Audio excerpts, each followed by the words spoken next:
Welcome to the WHHI-TV Daily News. It's another beautiful day in the Lowcountry. I'm Betsy McDaniel, and here are today's headlines. Senator Tim Scott still hasn't committed to run for president, but the super PAC that's backing him has hired two campaign heavyweights. Former chairman of the state Republican Party, Matt Moore, and Governor McMaster's 2022 campaign manager, Mark Knoop, have joined the Opportunity Matters Fund Action PAC. Scott has stayed quiet about his presidential aspirations, but has visited early primary states, Iowa and New Hampshire, and could make a decision before the end of the month. One thing you can pretty much guarantee from the big budget the state has to spend this year is that they will spend a significant chunk of it fixing bridges across the state.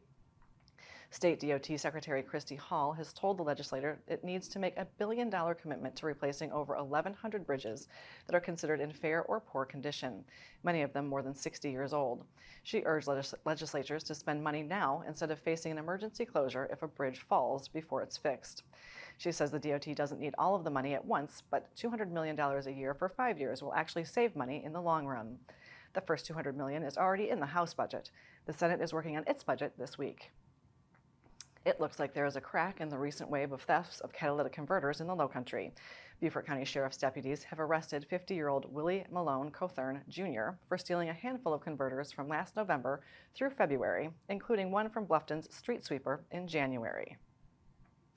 Almost as highly anticipated as the announcements of the pros committing to next week's RBC Heritage is the announcement of the headliner for the Beaufort Water Festival's concert in the park in July. Country singer Randy Houser, who has a handful of #1 hits, including CMA Song of the Year nominee Like a Cowboy, will headline the concert. Clemson grad and former game warden Andrew Beam and Gabrielle Mooney will open for Houser on July 15th. You can find out more about the Water Festival at bftwaterfestival.com. If imitation is indeed the sincerest form of flattery, then those of you who live the Bluffton life have a reason to be proud. The same developers who designed many of the homes at Palmetto Bluff are recreating those designs on a 22-acre site near Richmond, Virginia, even calling the community of 29 homes the Bluftons. Allison Ramsey Architects and Eagle Construction say they are inspired by Lowcountry design, featuring spacious porches, high ceilings, and open floor plans. The first home should be ready this fall. And for the past few years, the Shelter Cove pathway near the Veterans Memorial at Shelter Cove Community Park has seen a number of art installations. And earlier this week, artists Mark Larkin and Michael Alfano installed 4 new sculptures for all of us to enjoy. They include Egregious by Mark Larkin of Hilton Head and Liquid Sunshine, Beacon and Self-Reflection by Michael Larkin of Hopkinton, Massachusetts. The media sources on your screen will have more on these and other stories, and we would love for you to like us on Facebook and follow us on Instagram at WHHI-TV. And if you have an idea for a news story, we'd love to hear it, so drop us a line at news@WHHITV.com. And now here's what happened last night in the Lowco with Justin Jarrett. Hey, it's time for Last Night in the Lowco on WHHI, powered by LowcoSports.com.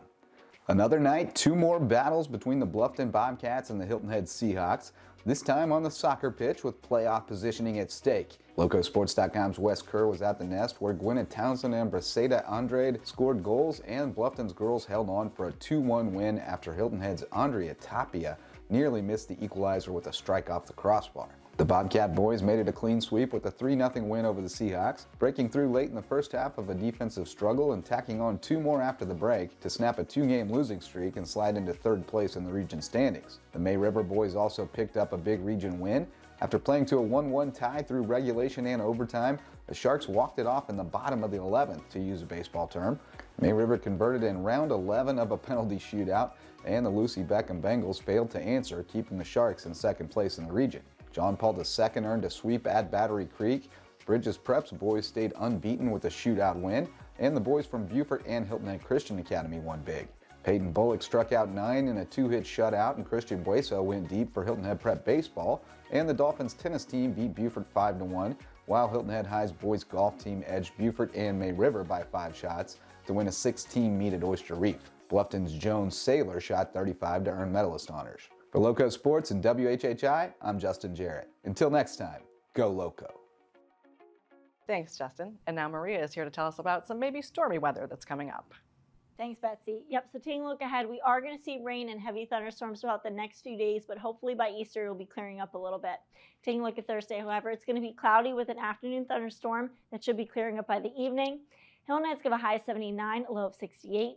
Bluffton's going to have a high of 82, a low of 68, and Beaufort's going to have a high of 81 and a low of 68.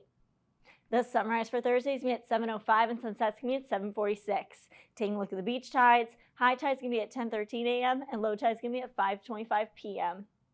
Taking a look into the rest of the weekend, into the weekend. Friday and Saturday, again, we're going to see those heavy thunderstorms, so you should be watching out for any flash flood warnings in your area. Friday, it's going to start out partly cloudy, then we're going to see afternoon showers and thunderstorms, and then the rain's going to continue on into the evening. Highs are going to be in the 80s, lows in the 60s. Come Saturday, same thing. It's going to be cloudy, windy, and cooler with those showers starting in the afternoon with the heavy thunderstorm later in the evening. And then the highs are going to be in the upper 60s and lows in the 50s.